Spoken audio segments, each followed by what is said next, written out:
Chapter 10, The Dream of the Second Intention, The Warriors. The first time that we learn how to dream, there are many things that we don't like, that we are against, but we just accept the dream as it is. Then for whatsoever reason, we become aware that we don't like the way we are living our lives. We become aware of what we are dreaming, and we don't like, and we don't want that dream. Now we try to use that attention a second time to change our dream, to create a second dream. This is what the Toltec call the dream of the second intention, or the dream of the warriors, because now we declare a war against all the lies in our knowledge. In the dream of the second intention, we begin to doubt. Maybe everything I learned is not the truth. We begin to challenge what we believe. We start to question all the opinions of what we learned. We know there is something in our head that makes us do many things that perhaps we don't want to do. Something that has complete control of our mind, and we don't like it. And because we don't like it, at a certain point, we begin to rebel. In that rebellion, we try to recover our authenticity, what I call the integrity of the self, or the totality of what we are. In the dream of the first intention, the authentic self has no chance.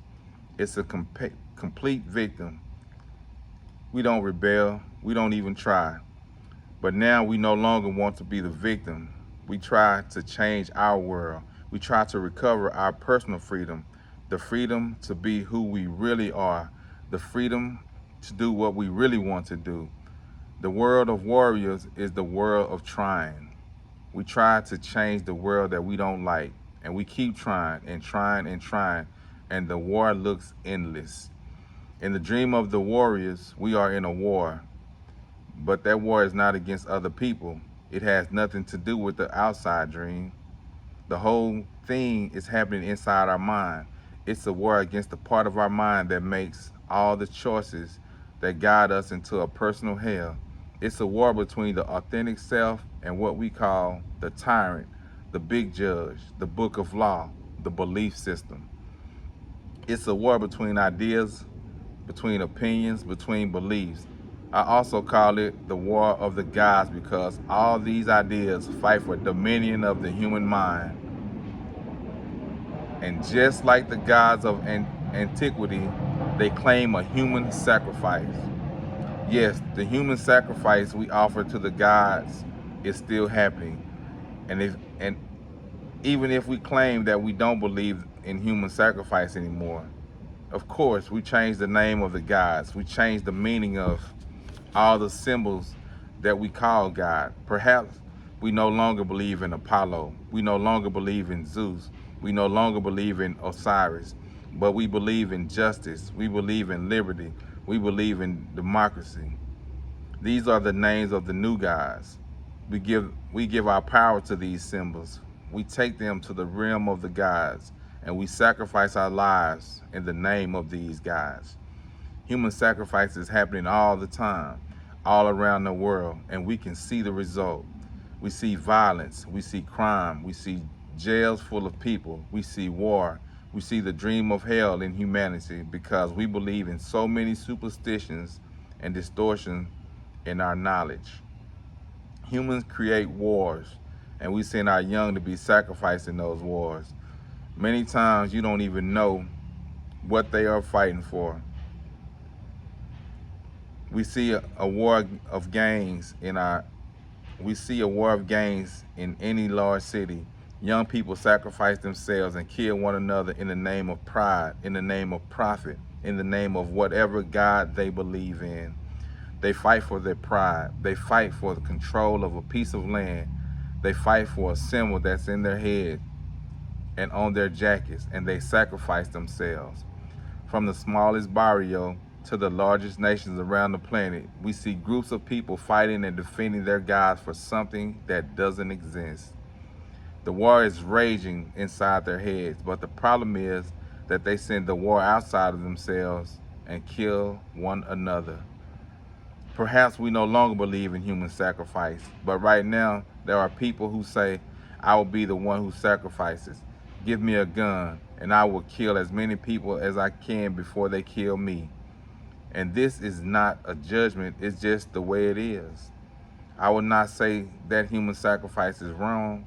It just exists, and we cannot deny that it exists because we see it every day in many different cultures around the world. We see it and we also participate in it. If someone makes a mistake and it's called breaking the rule, what do? Let's crucify him. Let's judge him. Let's gossip about him. That's another form of human sacrifice. Yes, there are rules, and maybe it's the biggest sin to go against those rules. And maybe some of those rules are completely unnatural. But we create the rules. We agree to live by those rules, and we will follow those rules until we no longer need them. And right now, we need them. Humans believe in so many lies that even the smallest thing becomes a big demon and makes us suffer. Usually it's a judgment, and mainly it's a self-judgment. Poor me. Look what happened to me when I was 9 years old. Look what happened to me last night.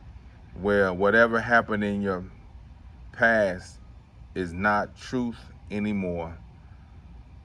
It could be the most horrible thing, but right now it's not truth, because right now is the only truth you live in.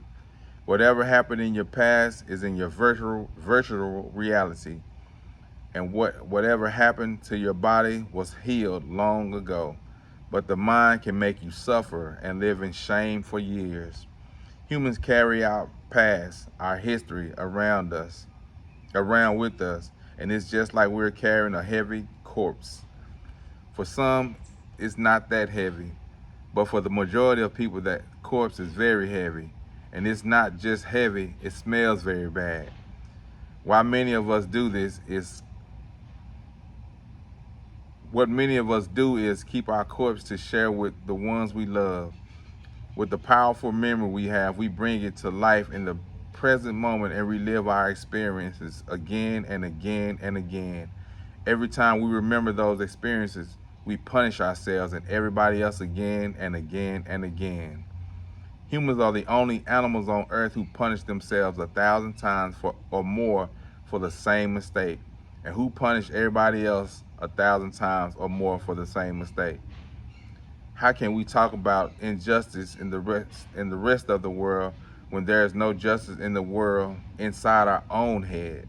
The entire universe is ruled by justice, but by true justice, not by distortion of justice that we artists have created. True justice is facing what I call attention reaction. We live in a world of consequences.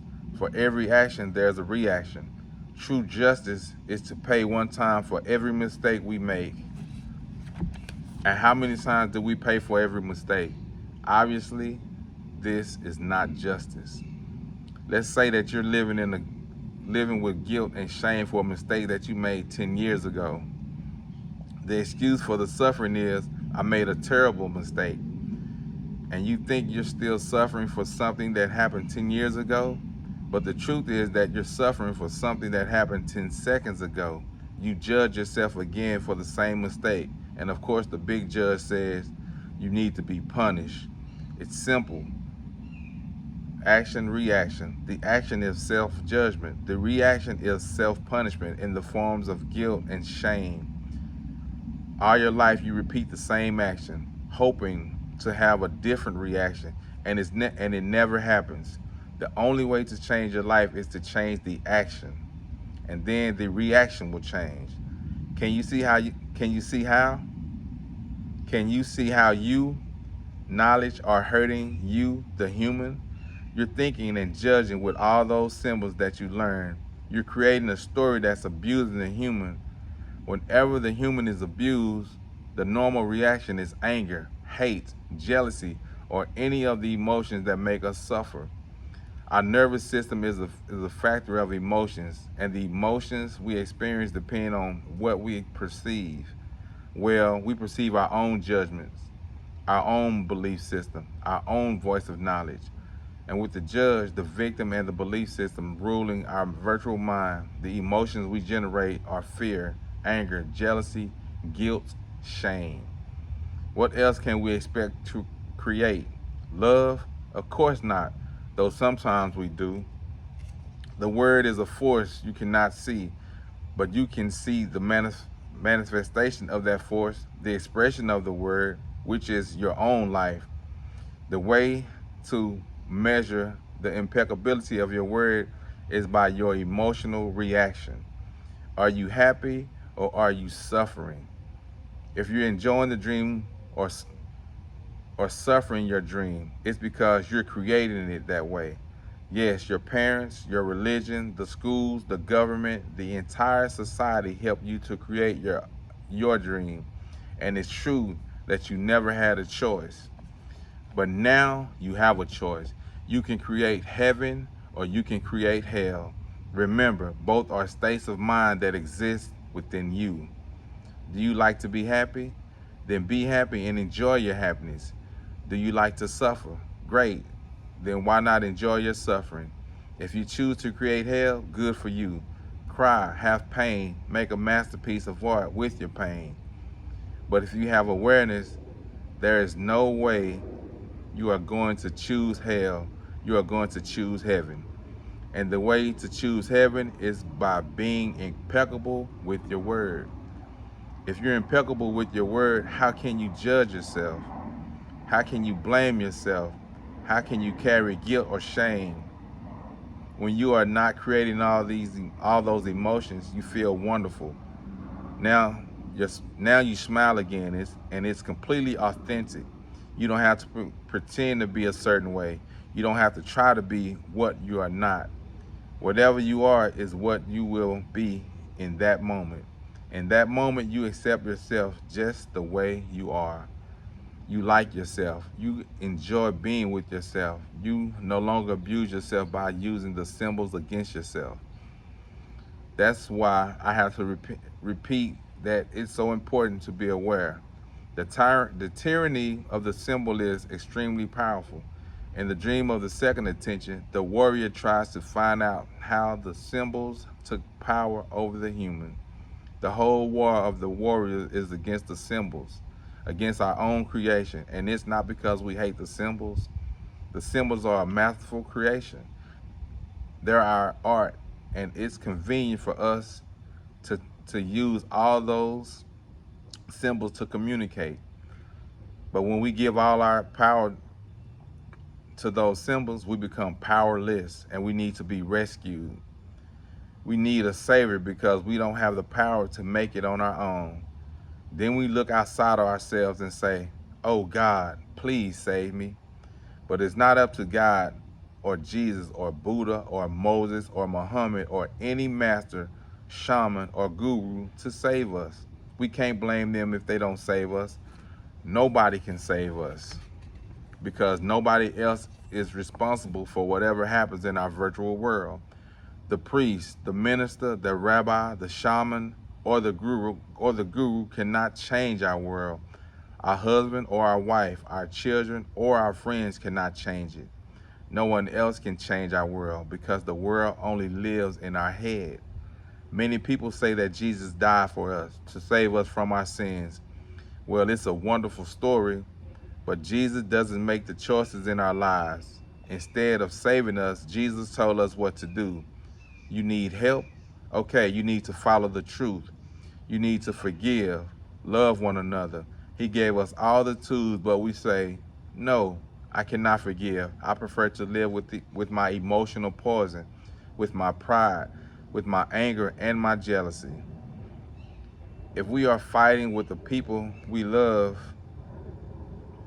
if we're creating a lot of resistance around us, remember, we live in a world of conscious consequences.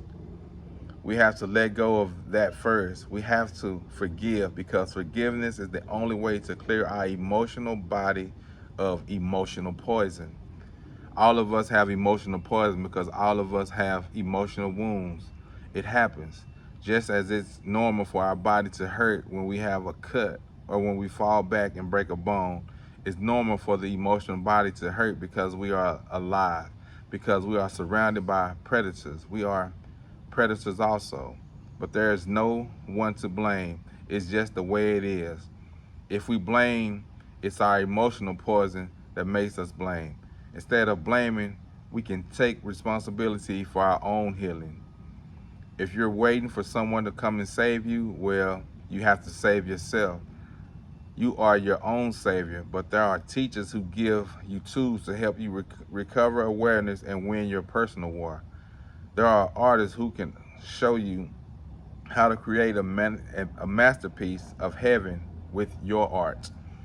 Let's say that you're a good artist, but then a master comes along and says, I like you. I want you to be my apprentice. Come, I will teach you. The first and most important tool for you to become a master artist is be impeccable with your word. It's something so simple. You write your own story and you don't want to write your story against yourself. Second, don't take anything personally. That will help you a lot. Most of the drama goes away if you just agree with that. Third, don't make assumptions. Don't create your own hell. Stop believing in superstitions and lies. And fourth, always do your best. Take action. Practice makes the master. Very simple. Then the moment comes when you start to see your whole creation from another point of view. You start to realize that you are the artistic creator of your life. You are the one who creates the canvas, the paint, the paintbrush, and the art. You are the one who gives meaning to every stroke on the canvas of your life. You are the one who invests all your faith in your art. And you say, the story I'm creating is beautiful, but I don't believe it anymore. I don't believe my story or anybody else's story. I can see that it's just art. Great. That's the fifth agreement. Come back to common sense, to the truth, to the real you. Be skeptical, but learn to listen. In the dream of the second intention, you need tools to win the war and change your world. And that's what these agreements are all about. These are the tools for transforming your dream, for mastering your dream, and it's up to you. It's up to you what you do with these tools. These 5 simple agreements have the power to plant a seed of doubt in all those limiting, fear-based agreements you made your whole life. The only chance you have to unlearn the lies in your knowledge is by use of the attention. You use the attention to put your first dream together, and you use the attention to unlearn that dream. The 4 agreements are the tools for using your attention a second time to create your personal heaven. And the 5th agreement is the tool to win the war against the tyranny of the symbols. The 4th agreements are tools for the personal transformation. And the 5th agreement is the end of personal transformation and the beginning of giving yourself the greatest gift that you give yourself, the gift of doubt. We have said that it was doubt that made us fall out of paradise. Well, coming back to paradise once again is about doubt. Doubt is the tool we use to recover our faith, to take our power back from every lie and superstition we believe in, and return that power to ourselves. Of course, we can also use the power of doubt against ourselves, by doubting the truth. In the story of Adam and Eve, when we doubt that we are God, that doubt opens the door to another doubt, and then another and another. When we doubt the truth, we start to believe in lies. Soon we believe in so many lies that we no longer see the truth, and we fall from the dream of heaven. Doubt is the great creation we made for giving into hell or getting out of hell. Either way, doubt opens the door to be possessed by symbols, or doubt closes the door to stop the possession. If we doubt ourselves, if we doubt the truth, the whole tree of knowledge, all the mythology that controlled our attention, our entire lives, start coming back to us. The voice of knowledge starts possessing us again, and we begin to feel the anger, the jealousy, the injustice that come with all the symbols, with all the assumptions, with all that thinking. Then instead of doubting yourself, have faith in yourself. Instead of doubting the truth, doubt the lies. Be skeptical, but learn to listen. The fifth agreement opens the door to heaven, and the rest is up to you. This agreement is about being in heaven and being in you. It's about letting go of your attachment to symbols and even your own name and merging with the infinite to become authentic, to believe in yourself without a doubt, because every little doubt can end the experience of heaven. When you have faith in yourself, you follow every instinct that you were born with. You have no doubt about what you are, and you return to common sense. You have all the power to your authenticity. You trust yourself. You trust life. You trust that everything is going to be fine, and life becomes extremely easy. The mind no longer needs to understand everything. It doesn't need to know. You know something or you don't know it, but you don't have any doubt if you know it or not. If you don't know, you accept that you don't know. You're not going to make it up. When you are completely authentic, you speak the truth to yourself without any doubt. I like it. I don't like it. I want it. I don't want it. You don't have to do what you don't like to do. You enjoy your life doing exactly what you like to do. We make a life difficult. We make life difficult when we try to sacrifice ourselves for somebody else. Surely you are not here to sacrifice yourself for anybody. You are not here to satisfy other people's opinions or point of views. In the dream of the second intention, one of the first challenges is the fear of being yourself, your real self. If you have the courage to face this challenge, you will find out that all the reasons you were afraid don't even exist. Then you find out that it's much easier to be yourself than to try to be what you are not. The whole dream of hell makes you tired because it takes energy to uphold an image, to wear a social mask. You're tired of faking it. You're tired of not being you. You're just being authentic in the best. Just being authentic is the best thing you can do. When you're authentic, you can do whatever you want to do. You can believe whatever you want to believe, and that includes believing in yourself. How difficult can it be to have faith in yourself, to believe in you instead of believing in symbols? You can put faith in scientific theories, in so many religions, opinions, and points of view. But this is not real faith. Faith in yourself is the real faith.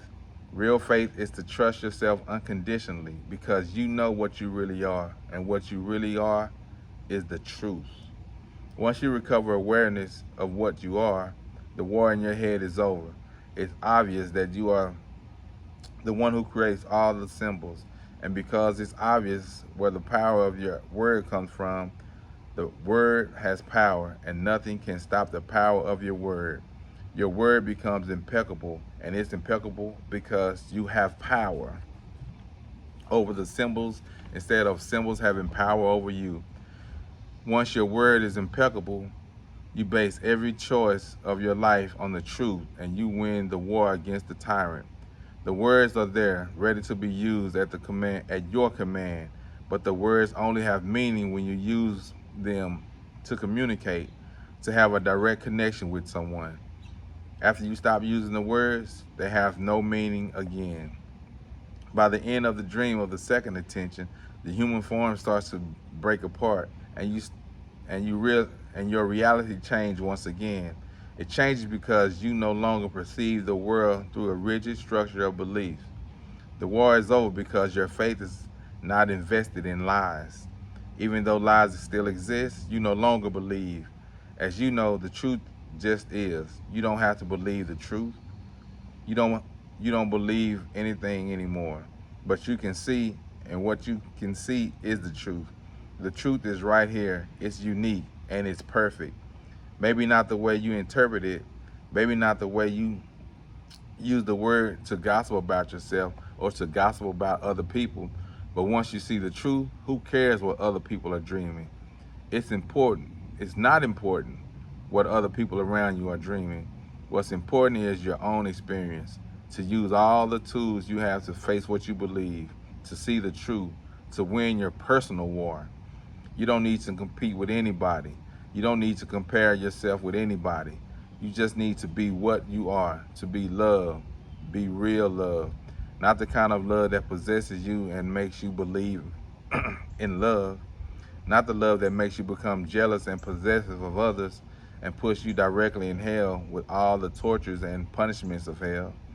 Not the love that makes you sacrifice in the name of love or makes you hurt yourself and hurt others in the name of love. The symbol of love has become so distorted. Real love is what you were born with. Real love is what you are. You were born with everything you need to make it. If you face your fears today, tomorrow we'll see the dream of the second attention, the world of the warriors. But because you win against fear today, it doesn't mean that you have won the war. No, the war isn't over. The war has just begun. You are still judging. You still have all those issues. You think it's done, and boom, your tyrant is back. Oh yes, again and again and again. And it's not just the tyrant in you, it's the tyrant in everybody around you. And there are some of that are worse than others. But even if you have been at war for many years, at least you can defend yourself.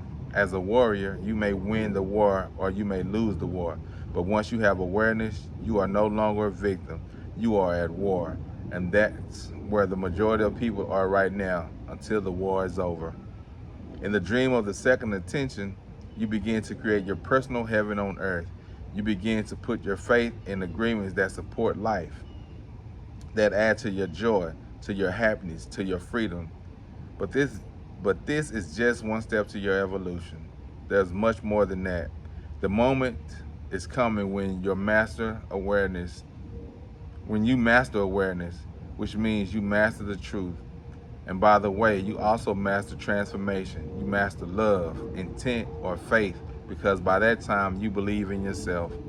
The result of this transformation is the creation of another reality that has the same frame as the first two dreams. But in this other reality, you no longer believe what you used to believe. You no longer believe the lies that you learned. You don't even believe the words that you learned. You have no doubt about what you experience, about what you are. The next dream, the dream of the third attention, is not that far away. But first you have to win the war in your head. And now you have the tools to do it. Then why not do it? Take the action, but don't try anymore. Take the action, but don't try anymore. If you try, you will die trying. And I can assure you that millions of warriors have died trying. There are very few warriors who ever win the war that's happening in the human mind. But those who win the war by using their attention a second time recreate their entire world.